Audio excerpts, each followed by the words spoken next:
It's been a fair few days since I've filmed anything on these cars. Not been a fair few days since I've been doing stuff. I've been doing stuff most days, but just not bothered filming it. But here's one of the things I've done, which is whack the roll cage in the yellow MR2. And it looks flipping awesome. This is a cage laser one. If you remember, I said earlier, I've got two of these.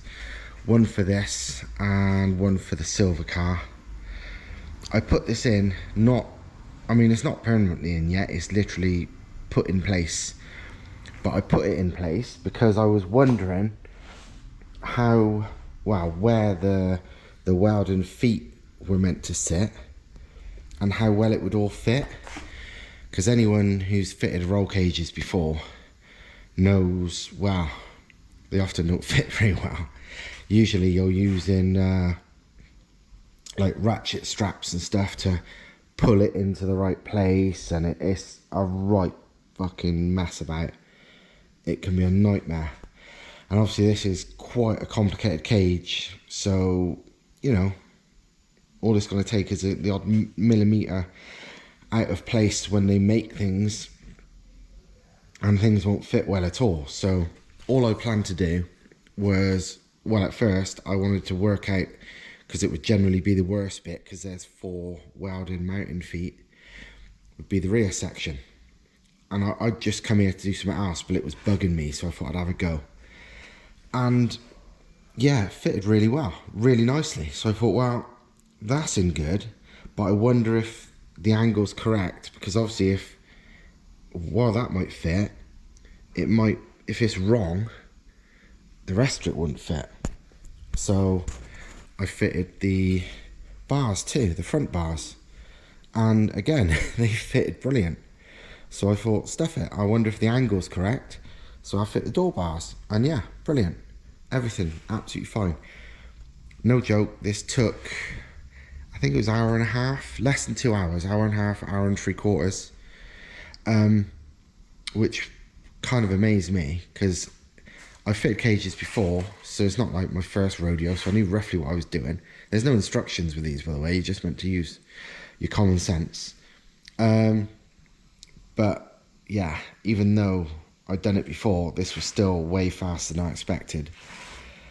And yeah, fits really well, fits really snug to the body of the car, so you don't really, you're not really going to lose any room for your occupants. So yeah, it's absolutely spot on. Obviously I need to, fully bolt it in and everything and weld the feet in, but I literally did this as a mock-up, and yeah, turned out way better than I expected. So well happy with that. So yeah, honestly, if you want a cage for one of these, the cage laser one is bang on. It's also a damn sight cheaper than I expected it to be, considering how complex the cage is. This was like $1,000 or whatever.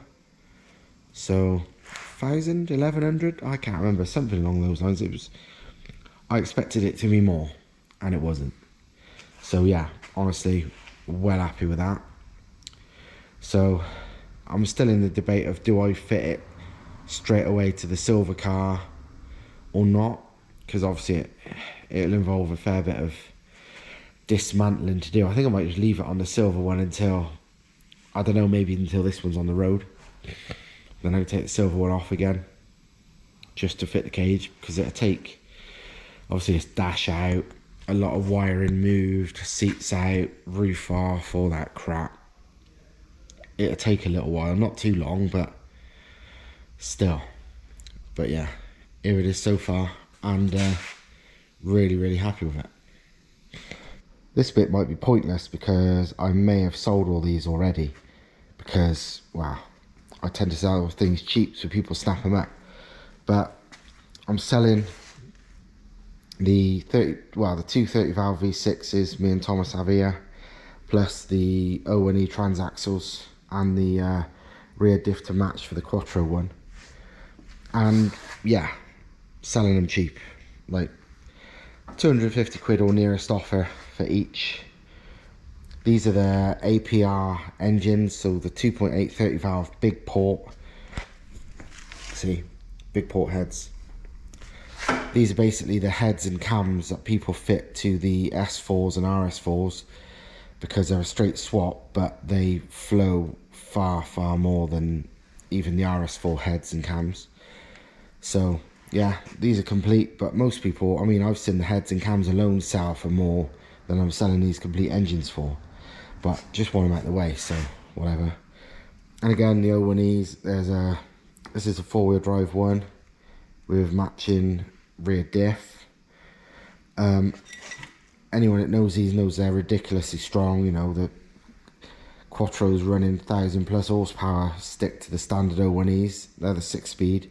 If you want to build a mid-engine car, then a lot of the kit car people, you know, so even all the V8 people and stuff, they often use the O1E 2-wheel drive transaxles, because you can buy fitting kits so they bolt straight up to everything from like LS's to whatever V8 under the sun, and you can mid-mount it and have a proper transaxle that's strong for very little money. Wow, I say very little money. The kit car or V8 mid-engine car builder people try and charge you like £2,500–3,000 for one of these in refurbished condition and all painted up pretty, but that's just ridiculous. They're not worth that. They're amazing, but they're not worth that. And yeah, they tend to sell for 300+ regardless, but 250 on nearest offer if you just fucking come and get rid of them. I just want some room.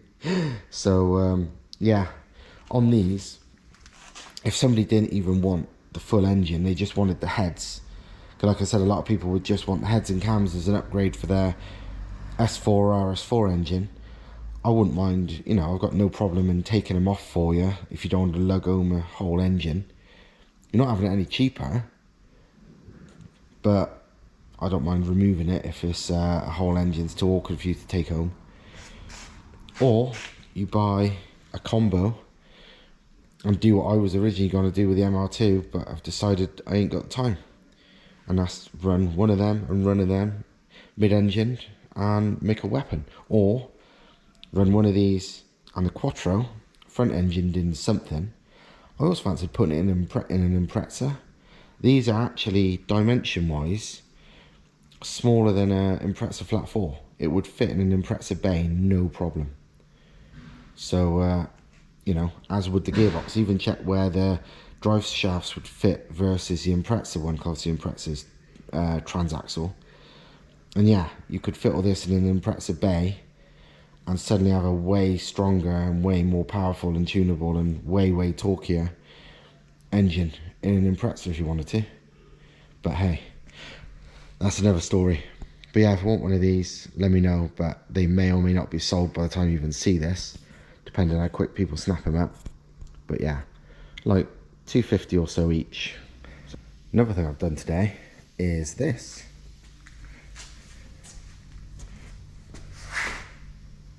That is a 245 5515 M&H Racemaster drag radial that I'd whacked on the yellow MR2 just for fitment, you know, to check fitment. These are more likely will go on the silver one, or at least first, but I put it on this just because I was wondering, because obviously I love how the silver one launches, and with the much more power it's about to have, I want it to launch at least as good, if not harder. So for that, I need proper tyres. There's a guy that I follow on Instagram who's got like an 8-second one of these in America, and I wondered what tyre size he was running, so I asked him, and he's actually only on 225 wide drag radials, so these are actually bigger than his, and this thing fucking flies. So but yeah, these things fit just nice. This is basically, I've raised up the suspension, obviously it's in the air, so it would normally droop down, which would give it a bullshit, you know, fitment. So I raised it up to what would be the real ride height, and at the moment it's set to, I think it's 0 camber, or maybe it might be a bit positive. I use the spirit level to check, and it, you know, on standard arches it looks, you know, very little work to make it fit.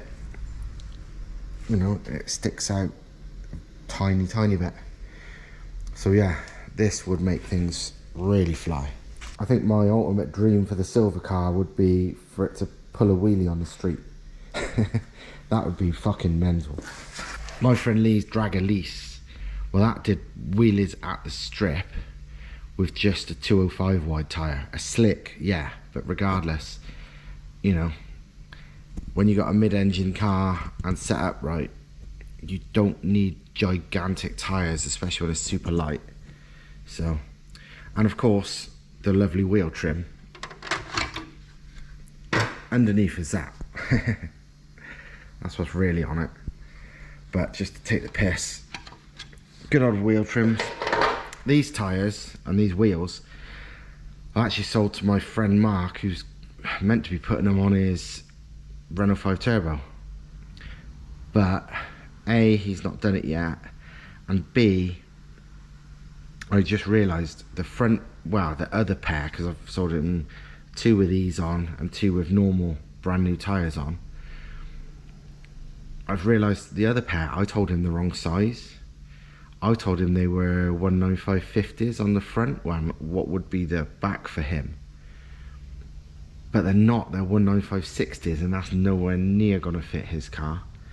So I mean, it's going to be some work to make these fit on the front of his car too. They're ginormous, but I suspect we probably could. But I've said to him, I messaged him a minute ago when I realised they were 60s, which nowhere near would fit. 50s just about will, 45s would be ideal. 60s, no hope on his car. I said to him, if you want, I'll give you your money back, because I can use these. I use these on a silver car. And seeing as I've got 205 60s, I think, on the front of my silver car at the moment, I can run those 195 60s, no problem. So I see what he says. He might, you know, he might do, which is fine by me, because I'd only end up buying more of these to run on the silver car anyway. So makes no difference, and probably suits him, because wow, otherwise he's gonna have to buy new tyres that he didn't want. And to be fair, he doesn't even know if these will fit. I've got my doubts, to be honest, looking at it, but I don't know. So yeah, these are fucking ace though, and this will make it properly move. Well, I spoke to Mark earlier about these wheels, which I'd already sold to him, and I bought them back. So now these will be the new wheels on the silver one. Maybe with these god awful wheel trims too, just to make it extra shit looking. In that case, if I'm leaving these on, it might be time to maybe say goodbye to the spoiler and run something a bit less fast looking too. Don't know. Or I might just run them without the hubcaps and actually have a cool looking wheel. But I do, you know what I'm like. I like to piss people off, and I like to race people, and I like sleepers. So shitty hubcaps, it definitely pissed more people off when they lost, versus a car with what is, you know, actually decent alloys. So, but yeah, I worry about that when it comes to it. In other news, just been inspecting the £100 built, well, I say built, £100 forged rods, which to most people is built, Bottomend that I bought. This is basically, was built by a guy I know many years ago. Like, I think at least 5 years ago. It's got rods in it. It's got new bearings everywhere. He's a mechanic at Skoda, so he's more than used to doing these engines. And he's built himself a fucking big single turbo manual converted C6 or C5, whatever it's called. Yeah, C5 Audi RS4. So he's not an idiot. And I bought this Bottomend off him for £100.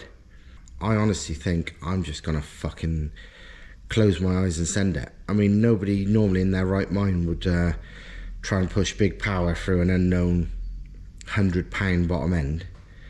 But I took off number 4 cap, and yeah, bearing is definitely new. You can see like on the thrust washers on number 3, they're brand new. The oil pickup is not fitted at the moment, but that and the seal with it was brand new. You know, it's all signs point to it being perfectly alright. I mean, Eve admitted he pulled it together pretty fast. It was literally only planning to go for like 350 odd horsepower with it, nothing crazy. But when it's your own car, you're still not going to put it together badly. He said himself, he said, if I was you, I would double check I've not he said I'd double check I've done the torque and everything correctly, but he goes, I'm fairly certain I have. I mean, he sold it me expecting me to use it for bits. He had no he wasn't trying to sell it me as a good bottom end. But now I've looked at it and now I spoke to him, it's like, you know what, this is fucking fine. It's been sat a long time, so I definitely want to make sure it's got some oil pressure before I start the bloody thing, because it's any oil in the bearings and everything's going to be pretty much gone by now. But the sump, although it had some dried oil in it, which no doubt had ran down, it's funny actually that this was all clean still, but it was obviously when he'd oiled everything up as he'd put the engine together, it had dripped down the side of the sump, so this top bit was fucking disgusting, like dried up oil. So yeah, any oil in it is not going to be too useful, to say the least. It's going to be, wow, fucking useless. But you know, I've cleaned it up because it was all rusty on the outside, because it's been in the shed for many years. It looks alright, so I'm going to fucking send it. Literally, see how much power a £100 bottom end will do. I'm guessing quite a lot. I mean, it's like, you know, ARP 2000 rod bolts. The rods are, oh, he told me the name, he found the name, he looked it up. He found the old details. It's an American company, I'd never heard of them. He sent me the link. But it's an American made set of I-beams. They're not like the most expensive things in the world, but I think they were still like $900 or something. They were not fucking cheap. So yeah, I'm just gonna take a punt. I'm gonna put this all together. I'm gonna paint the block and just make it all nice and tidy, seal everything up good, and send it. I mean, when it owes me £100, it's only the hassle of building another one after, which isn't really a hassle when I've got loads of spares and they're so cheap anyway. Yeah, what's the point? It would be a lot more hassle dismantling this and building it up again when it's almost certainly fine than it would be just sending this and then building another one up in the future whenever this breaks. So yeah, my car's getting £100 built bottom end and some fucking 245 wide drag radials. Good times. Yeah, that's it for this video. Just an update really.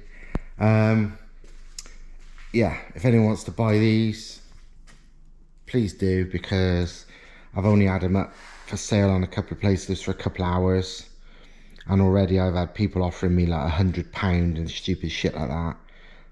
Does £250 all near offer sound like £100 to you? No. Literally, like, they asked me, you know, I put up a listing with a price, all pictures, all everything.